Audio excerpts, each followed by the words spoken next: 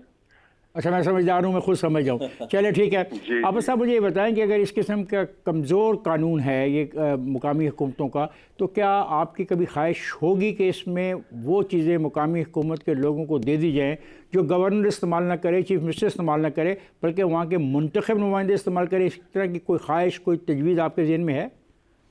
جی، منتخب نمائندے بہت ضرورت ہے، کیونکہ یہ سسٹم ہر ایک کو اپنے اختیار کا پتہ ہونا چاہیے، اور ہر ایک کو اپنے حدود کا پتہ ہونا چاہیے۔ لوگ ایک گورنر صاحب بھی ہو وہ بلدیات میں عابد صاحب آپ کی آواز کٹ رہی ہے، میرے خیال ہے آپ موبائل استعمال کر رہے ہیں، ذرا خیال کیجیے گا، آپ کی آواز کٹ رہی ہے۔ جی اب ٹھیک ہے، اب بہتر ہے، ہاں بولیے۔ اور لوگ اس میں مداخلت کی ضرورت نہیں ہے، یہ صوبائی اور قومی رہنماؤں کا کام ہے۔ جب وہ الیکشن کے ذریعے منتخب ہو کر آ جائیں گے تو انشاءاللہ بہتر پرفارم کریں گے۔ عابد صاحب آپ میرے ساتھ رہیے گا۔ میرے ساتھ لاہور میں محمود جان صاحب تشریف رکھتے ہیں، ہمارے بیورو چیف ہے، پشاور سے آئے ہیں، میں ان کو بھی اس گفتگو میں شامل کرنا چاہ رہا ہوں۔ آپ جائیے گا نہیں، ہمارے ساتھ رہیے گا۔ جی محمود جان صاحب، یہ جو مسائل دیکھتا ہوں وہ مقامی حکومتوں سے تعلق رکھتے ہیں۔ سر اس میں بڑا مسئلہ میں آپ کو سب سے بڑا مسئلہ یہ ہے کہ ابھی کی جو حکومتیں ہیں تو ان سے ہماری بات ہوئی کہ یہ بلدیاتی نمائندے 2 سال ہو گئے منتخب ہو گئے، ان کو ابھی تک 1 بھی روپیہ نہیں ملا۔ اس کی وجہ یہ ہے کہ یہ حکومتیں کہتی ہیں کہ پی ٹی آئی کی حکومت نے جاتے جاتے اسمبلی ختم کرتے کرتے کچھ ایسے قانون سازی کی ہے، کاش ان کا جو نمائندہ ہے آصف خان وہ آ جائے ہمارے ساتھ، ابھی ان کی کمٹمنٹ ہے کہ وہ اس پروگرام میں بات کریں گے۔ ایسی قانون سازی کی ہے کہ ان لوگوں کو 1 روپیہ بھی جاری نہیں ہو سکتا۔ نہیں، کیا مطلب ایسی کوئی قانون سازی ہوئی ہے، قانون سازی ہوئی، اس کو ختم کرنے کے لیے ایک اور قانون لانے کی بھی کوشش ہوئی، آرڈیننس بھی لانے کی کوشش ہوئی، لیکن الیکشن کمیشن نے اسے روک دیا کہ نہیں، اس الیکشن کے دنوں میں ایسا نہیں ہو سکتا۔ تو ابھی آپ دیکھیں نا، پچھلے جب سے بلدیاتی انتخابات ہوئے ہیں اور جب سے خیبر پختونخوا کی اسمبلی ٹوٹی ہے، عوام کا اتنا بھی مسئلہ حل نہیں ہوا۔ اس کی وجہ یہ کہ اس سسٹم کو اتنا کمپلیکیٹڈ کر دیا گیا ہے، اس میں صرف وہ آدمی فائدہ اٹھا سکتا ہے جس کو سرکاری جھنڈے والی گاڑی ملتی ہے، سرکاری افسر کو اس کا کام ہوتا ہے، جو بیوروکریسی اس کے کام ہوتے ہیں اور نگرانوں کے کام ہوتے ہیں۔ اس میں اس وقت عوام کا کوئی کام، اگر آپ اس کو ٹافی بھی دینا چاہیں نا، وہ 10 ہاتھ آپ کو روک لیں گے، ایک ہاتھ ٹافی دینا چاہے گا 10 ہاتھ اسے روک لیں گے۔ عابد صاحب آپ میرے ساتھ ہیں موجود؟ سن رہا ہوں۔ عابد صاحب مجھے یہ بتائیں کہ اگر اتنا کمپلیکیٹڈ لوکل باڈی سسٹم آپ چلا رہے ہیں تو اس کا فائدہ پھر کیا ہے؟ ہمیں تو یہ احساس تھا کہ پاکستان کا ایک ایسا صوبہ ہے جہاں پہ مقامی حکومتیں موجود ہیں اور بڑا اچھا کام کر رہی ہیں، تو آج جو مجھے تاثر مل رہا ہے اسے تو محسوس ہوتا ہے کہ کام نہیں ہو رہا۔ جی بالکل، یہ جان صاحب بالکل صحیح فرما رہے ہیں۔ یہ انہوں نے کوئی سسٹم چینج کیا تھا پی ٹی آئی کی گورنمنٹ کے دور میں، اور وہ عجیب و غریب سسٹم یہ لائے تھے، اور وہ جو پرانا نظام تھا وہ انہوں نے ختم کر دیا تھا۔ اور اب جو ہے یہ تو ان کو خود سمجھ نہیں آ رہی کہ اتنے جو ممبر بن گئے ہیں لوگ، اور میئر خود کہتا ہے کہ میں تو ڈائریکٹ عوام سے منتخب ہو کے آیا ہوں، مجھے کوئی نہیں ہٹا سکتا، اور عوام بھی منتخب ہو کر رہے ہیں جس کو یہ لوگ چیئرمین کہتے ہیں۔ تو چیئرمین بھی بے دست ہر وقت پڑے رہتے ہیں اور ہر وقت روڈوں پر نکلے ہوتے ہیں کہ ہمیں ہمارے حقوق نہیں مل رہے، ہم عوام کی خدمت کیسے کریں گے۔ عابد صاحب آپ کی آواز میں کچھ پرابلم آ رہی ہے، میں آپ سے ایک سوال کرتا ہوں اور پھر آپ چاہیں تو اپنی جو مہم ہے اس میں شامل ہو سکتے ہیں۔ میرا یہ سوال ہے کہ آپ سمجھتے ہیں کہ آپ اگر منتخب ہو جائیں تو آپ پشاور کے ووٹرز کو ایمانداری سے ان کے کچھ بنیادی حقوق واپس دلوا دیں گے؟ ہلو سگنل نہیں آ رہی، چلیں وہاں جی پشاور میں یہ بڑا مسئلہ ہے سگنلز کا آج کل۔ آگے میرے صاحب واپس، اچھا چلیں محمود صاحب، یہ میں جو سوال میں نے کیا عابد اللہ جان سے، ہمارے سگنل ڈراپ ہو گئے، کیا فائدہ کیا؟ مجھے تو یہ تاثر تھا کہ خیبر پختونخوا میں مقامی حکومتوں نے بہت اچھا پرفارم کیا۔ مقامی حکومتوں نے یہ جو الیکشن ہوا ہے، یہ جو اس وقت ہوا جب پی ٹی آئی کی حکومت تھی اس وقت، اور یہ اس کے آخری دن تھے جب یہ الیکشن ہوئے، تو اس میں پھر جمیعت علماء اسلام کا میئر ہے اس وقت، اس میئر کا باپ گورنر ہے خیبر پختونخوا کا، وہ جو ہے گورنر صاحب جو ہیں وہ مولانا فضل الرحمان کے سمدی ہیں. ان کو تو زیادہ اچھا کام اب کرنا بات تو چاہیے. سنیں نا سر, جیسے ہی تحریک انصاف کی حکومت ختم ہوئی تو ان کو پورا صوبہ ان کو مل گیا. ایک امپریشن یہ بنا کہ اب جمیعت علماء اسلام آنے والی حکومت اس کی ہے, اور یہ پتہ نہیں کس نے بنایا, کیونکہ صوبہ کون اسے دے سکتا تھا یہ مجھے نہیں پتا. اس سسٹم میں, اس کانسٹیٹیوشن میں مجھے نہیں پتا کہ کون ان کو یہ صوبہ دے سکتا تھا, لیکن دیا گیا. سیکٹریز اپنی ٹرانسفر کرانے کے لیے ان کے پاس جاتے تھے. عابد صاحب, یہ حقیقت ہے سیکٹری اپنی ٹرانسفر کروانے کے لیے گورنر صاحب کے پاس جاتے ہیں, اور گورنر صاحب انہوں نے اپنا کام چھوڑ دیا ہے, اور وہ سب کچھ عجیب و غریب لابنگ کر رہے ہیں صاحب, اور یہ دوسرے لوگ خود دلچسپی رکھتے ہیں کہ گورنمنٹ آئے, اور اس وجہ سے یہ ان لوگوں کو سپورٹ کر رہے ہیں.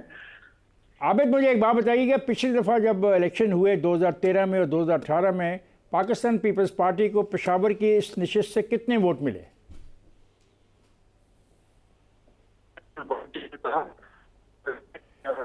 مجھے افسوس ہے عابد صاحب, آپ کے جو ٹرانسمیشن ہمارے ساتھ ہے وہ بہت کلیئر نہیں ہے, تو میں اپنے دوستوں سے کہوں گا کنٹرول روم میں کہ وہ کوشش کریں جب آپ کسی ایسی جگہ پہ پہنچ جائیں جہاں پہ آپ کی آواز ہم تک واضح آ سکے, دوبارہ رابطہ کرتے ہیں. عوام کی انٹرسٹ کے لیے ایک بات بتاؤں, یہ جو عابد صاحب ابھی ہم سے بات کر رہے تھے, یہ ابھی پیپلز پارٹی کے کینڈیڈیٹ ہیں, لیکن یہ آج سے 25 دن پہلے عوامی نیشنل پارٹی کے رہنما تھے. تو یہ تو ہوتا ہے. اب بات سنیں نا, این پی سے 3 لوگ نکلے ہیں. میں کہہ رہا ہوں کہ آپ ان سے جو پیپلز پارٹی کے بارے میں پوچھیں, ابھی ان کو پیپلز پارٹی کا نہیں پتا. جیسے ہی وہ پیپلز پارٹی میں گئے, ان کو صوبائی اسمبلی کی نشست کی ٹکٹ چاہیے تھی این پی سے, لیکن ان کا حلقہ ہی ختم ہو گیا. پشاور سے ایک حلقہ ختم ہوا تھا, وہ ان کے والا تھا, تو یہ پیپلز پارٹی میں چلے گئے. تو پیپلز پارٹی نے ان کو اڈاپٹ کر لیا, ان کے پاس کینڈیڈیٹ بھی نہیں تھا, تو اس لیے ان کو پیپلز پارٹی کا جواب نہیں آتا ہوگا, کیونکہ یہ ابھی آئے ہیں. محمود جان, میرا خیال ہے سجاد حیدر کو بھی ہم شامل کر لیں. جی بالکل, آپ کی اتنی خوبصورت باتیں ہمیں سننے, تو سجاد حیدر تو ہمارے لیے گلی محلے میں پھرتا ہوگا, جاتا ہوگا.